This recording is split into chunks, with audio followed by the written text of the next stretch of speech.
Welcome back to Natal Bee Reefing, and this is an update 3 days or so after stopping the Dino X treatment and doing a water change and softening out the detritus.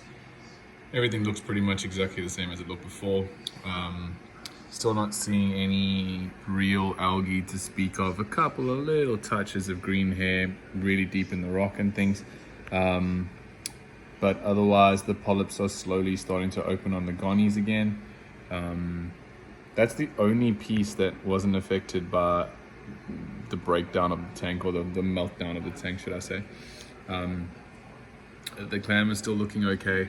I've decreased the light intensity a little bit because I have moved the goni garden, I guess you could say, up to the top left hand corner here.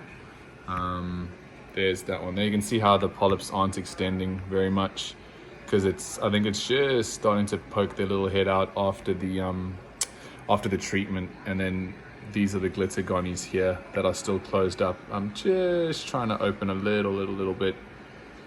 That was expected. There's the island red devil, which is an island brown devil, but maybe there's a bit of red to it.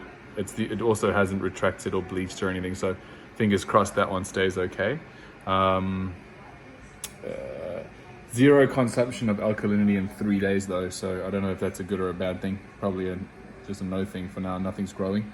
There we got a little snail doing this thing.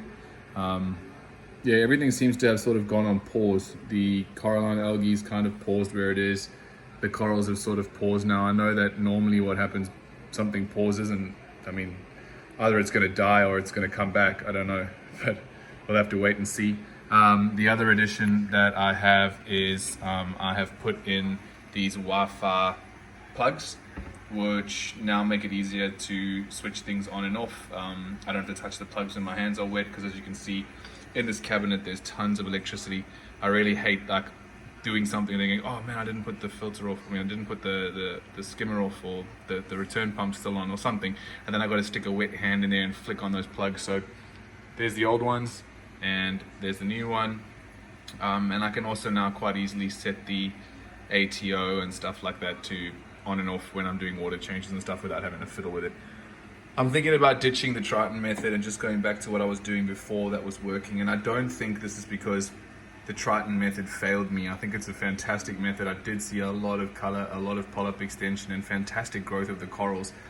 I just think that it's really hard to dose it accurately in a very small tank, and I think that was, I don't know. I'm just trying to think of all the things that I could possibly do. The tank was doing its absolute best when I was just doing A, B, and C, Red Sea, and doing water changes once a week, 20 liters once a week. So that's pretty much what I'm going to go back to, because that's what was working. Nandi doesn't seem to have an opinion.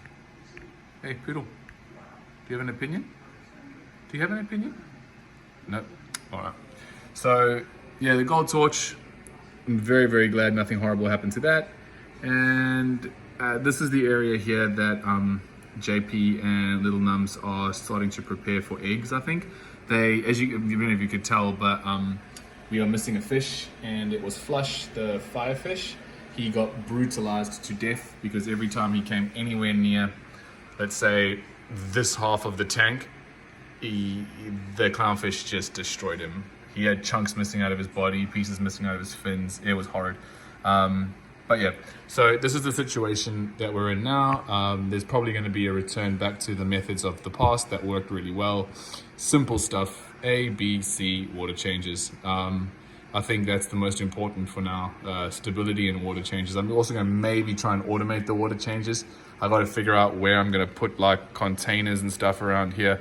This cupboard's full, that cupboard's full. I don't really have space, and I can't run it around because this mongrel will probably pull the wires up just because she can.